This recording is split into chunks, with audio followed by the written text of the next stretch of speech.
ஆகவேதான் இங்கே சொல்வது உங்களிடத்திலே ஒன்றே ஒன்றுதான். எடப்பாடி பழனிசாமி வந்திருக்காரு. 10 முறை தோந்த பழனிசாமிக்கு ஓட்டு போடலாமா? நான் கேட்கிறேன். ஒரு தடவை ஜெயிச்சாரா? நான் ஆட்சிக்கு வருவேன், திமுக வீழ்த்துவேன். எங்கடா வீழ்த்துறீங்க நீங்க? கேட்கிறேன். ராத்திரியான 2 பேரும் பேசிக்கிறாங்க. கூட்டு கொள்ள நடந்தது இல்லையா? இன்னைக்கு வரைக்கும் அவர் பேர் கேஸ் இருக்குதா? பவானி சாகர் 2000 கோடிக்கு ஃபேக்டரி, அட்டை ஃபேக்டரி.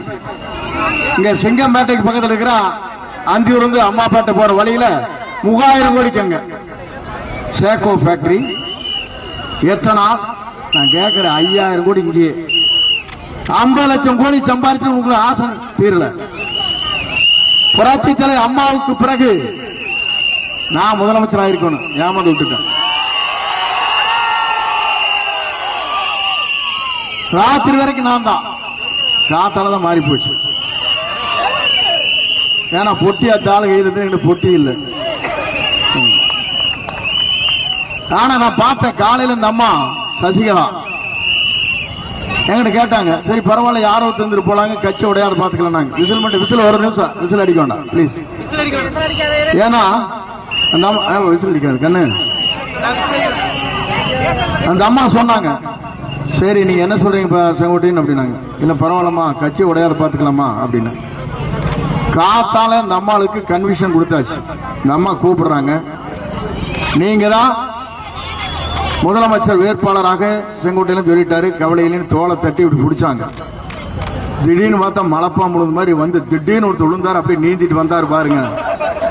நானே எந்திரிச்சு சேர்ல இருந்துட்டு, எங்கடா மலைப்பாம்பு எங்க இங்க வந்துருச்சாடு, எங்க அந்த ரிசார்ட்ல மலைப்பாம்பு இருக்கு மாதிரி கடலோர அது எங்க வந்துருச்சாடு இருக்குன்னு நினைச்சேன். காலை பிடிச்சி கெஞ்சிட்டு, இவள் யார் என்னை கொண்டு வருவதற்கு, இவள் யார் எனக்கு முதலமைச்சர் ஆக்குவதற்கு, எனக்கு தனி தகுதி இருக்கிறார். இப்படி எவனே சொல்லுவானா? அதுக்கு மேல ஒண்ணு, 18 பேர் ஓட்டு போட்ட டிடிவியை கழட்டி விட்டாரு, அவரை நீக்கிட்டாரு. 11 பேர் ஓட்டு போட்டா ஓபிஎஸ் கழட்டி விட்டாரு.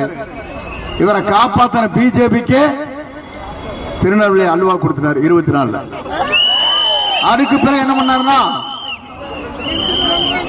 இங்க பிரேமலதா விஜயகாந்த் ராஜ்யசபா கொடுக்கிறார், அவிலுக்கு காலி பண்ணிட்டார். ஆனா என்ன பாவம் பண்ண அண்ணாமலை, இந்த அண்ணாமலை எங்கன்னா ஐபிஎஸ் ஆபீசர் பிஜேபி இருக்காரு, அவர் நீக்கினா தான் நான் வருவேங்கிறான். என்னையா உலகம்? எவனுமே தமிழ்நாட்டில் இருக்கூடாது. இவர் கொள்ளையடிக்கிறதுக்கு 50 லட்சம் கோடி கொள்ளையடிச்சிட்டு பார்த்தா ஒன்னு 50 லட்சம் கோடி வேணுங்கிறார். நீங்க பாத்தீங்கன்னா தெரியும். அவன் பையனை இறக்கி விட்டு பாத்தீங்கன்னா எப்படி இருக்கு, களத்தை பார்த்தா தெரியும் இப்படி இருக்கு.